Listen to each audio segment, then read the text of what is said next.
American thinker Janet levy कहती हैं कि डेमोग्राफिक चेंज बंगाल में एक टाइम बम की तरह है जो मुसलमानों को कट्टरता की ओर लेके जाएगा, इस्लाम की ओर लेके जाएगा, वहीं हिंदुओं को गुलामी की ओर लेके जाएगा। दूसरी तरफ हम देखते हैं कि बिल्किस बानो तो टाइम मैगजीन में नजर आती हैं, मगर टीएमसी के गुंडों ने जिस 85 वर्षीय महिला को पीटा था उसके बारे में लोग चर्चा करने तक से डरते। आखिर हिंदुओं से ऐसा क्या बैर हो गया है सेकुलरों को? ওকে মাথায় বাড়ি দিয়েছে। কারা মেরেছে? ওই তৃণমূলরা মেরেছে। আপনাকে কি করেছে? আমাকে ঘাড় ধাক্কা দিয়েছে। আমার গা আমারও দুটো গা গুঁতো দিয়েছে। আপনার মুখে মেরেছে বলে শুনলাম। মুখে মেরেছে। এই যে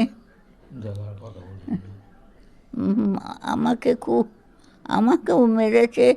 नमस्कार दोस्तों, जय श्री राम। दुनिया की सबसे सेकुलर पार्टी कांग्रेस एक तरफ बंगाल में आईएसएफ के साथ गठबंधन करके लड़ रही है, दूसरी तरफ आसाम में बदरुद्दीन की पार्टी जो है एआईयूडीएफ के साथ गठबंधन करके लड़ रही है। मैं समझना चाहता था कि किस प्रकार का ये सेकुलरिज्म है, क्योंकि केरल में ऑलरेडी वो मुस्लिम लीग के साथ गठबंधन में है।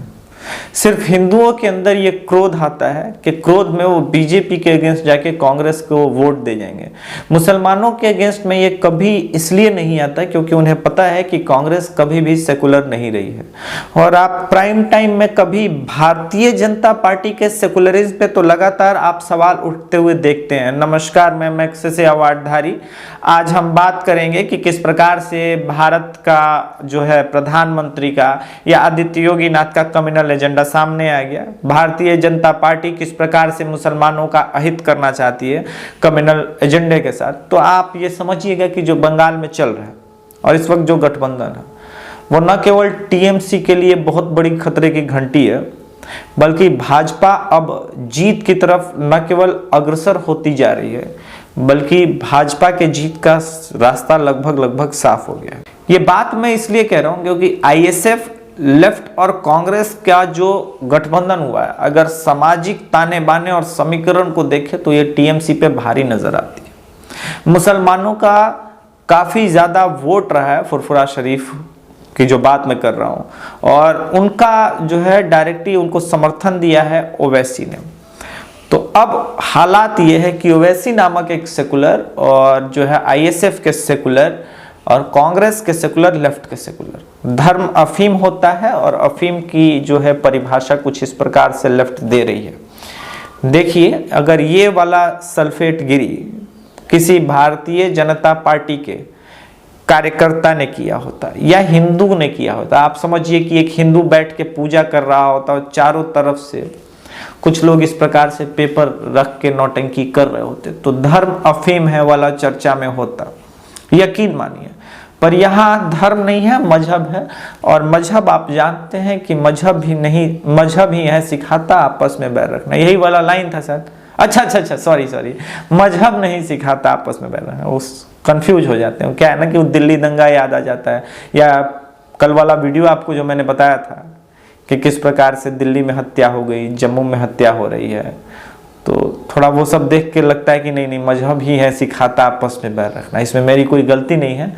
और जिन्होंने यह लिखा होगा बहुत शानदार आदमी रहे होंगे, क्योंकि उन्होंने मजहब के आधार पे पाकिस्तान ही मांग लिया था।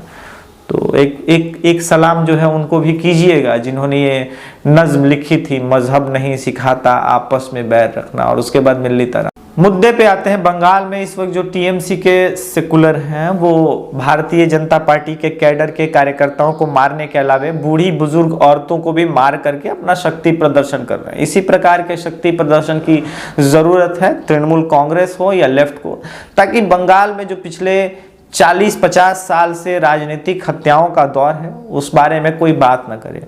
और ये बात नहीं होनी चाहिए, क्योंकि वैसे भी अगर हिंदू मर ही जाता है, जैसे बीजेपी के 130 से ज्यादा कार्यकर्ता पिछले 4-5 सालों में मार दिए गए हैं, तो क्यों बात करें? हिंदू मारे गए, ऊपर से बीजेपी के कार्यकर्ता, तो इनकी बात क्यों की जाए? हाँ, अगर कोई स्पेशली तबरेज वाला केस होता। और एक बात मैं बता दूं, ये 130 के 30 जो हत्याएं हैं ये मॉब लिंचिंग है, क्योंकि टीएमसी के एक गुंडे ने आके नहीं मारा, आप समझ रहे हैं, वो पूरी की पूरी भीड़ थी और हत्याएं हुई है। अभी ये जो बुजुर्ग महिला को और उनके बेटे को मारा गया क्योंकि वो भाजपा के समर्थक थे, तो ये भी मॉब लिंचिंग के दायरे में कायदे से आनी चाहिए थी। लेकिन क्या कहें, सेकुलरिज्म है, और सेकुलरिज्म का अफीम एक या कहें चरस जो है वो धर्म के अफीम से कहीं ज्यादा खतरनाक है, क्योंकि आप अपने आप को बुद्धिजीवी दिखाने के चक्कर में मानवीय संवेदनाओं को भूल चुके हैं। ये मैग्सेसे अवार्डधारी या दलायर या फिर न्यूज लॉन्डिया जो हैं, ये लोग भूल जाते हैं कि जीवन बहुत इंपॉर्टेंट चीज है। मैं जीवित रहूंगा तो पेट्रोल भराऊंगा, मैं जीवित रहूंगा तो रोजगार पालूंगा, मगर मैं जीवित ही नहीं रहूंगा तो फिर बचा क्या। 130 हत्याओं पे जिस प्रकार की लंबी खामोशी है, लंबी चुप्पी है, मैं चाहता हूं कि लोग बात करें, उनसे सवाल पूछिए। जो ये जॉब और इन सब के बारे में बात करते हैं, उनसे एक सवाल कॉलर पकड़ के ये भी पूछिए कि मेरी जिंदगी का क्या, मैं जीवित रहूंगा या नहीं रहूंगा, इस बारे में कब बात होगी।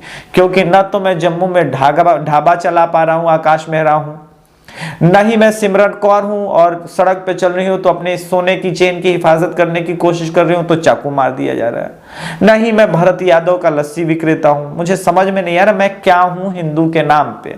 लोटन निषाद, नीरज प्रजापति, बहुत सारे नाम हैं, कितने नामों को गिनाया जाए। चंदन गुप्ता से लेकर के अब तो फहरिस्त इतनी लंबी हो गई कि नाम भी हम याद नहीं रहते। एक ह्यूमन टेंडेंसी होती है कि एक चीज होते होते भूलने लगेंगे, और इस वक्त हिंदू समाज की ये आदत हो गई है कि लगातार हिंदुओं के जो है हत्या पे अब वो धीरे धीरे मौन होने लगे हैं, क्योंकि कितने हत्याओं का वो प्रतिकार करें। एक ये भी कारण हो सकता है कि एनडीटीवी ने सोचा यार तेरी के क्या बात करना है यार, रोज तो हिंदू मर ही रहे हैं, रोज तो हिंदुओं को मुसलमान मार ही रहे, जिहादी मार ही रहे, टीएमसी के गुंडे मार ही रहे, तो इस बारे में क्या बात करना है यार। केरल में तो पिछले 20 साल से मारे जा रहे हैं, ये भी कोई बात करने का मुद्दा है कि मतलब क्या है यार, 130 हिंदू मार दिए गए, कोई बात करने का मुद्दा थोड़ी ना है। छोड़ो यार, इस पे वैसे भी व्यूज नहीं आएंगे।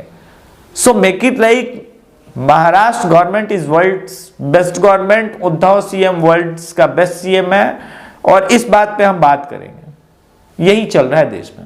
आप फैसला कर लीजिए कि आप किस तरफ हैं, और एक बार कॉलर पकड़ के अगर संभव हो तो उन लोगों से, उन दलालों से जो हिंदू विधर्मी है, विरोधी, उनसे सवाल पूछिए कि हमारे जीवन का मूल्य है या नहीं है। बंगाल से और अपडेट जल्दी लेकर के आऊंगा। जय श्री राम।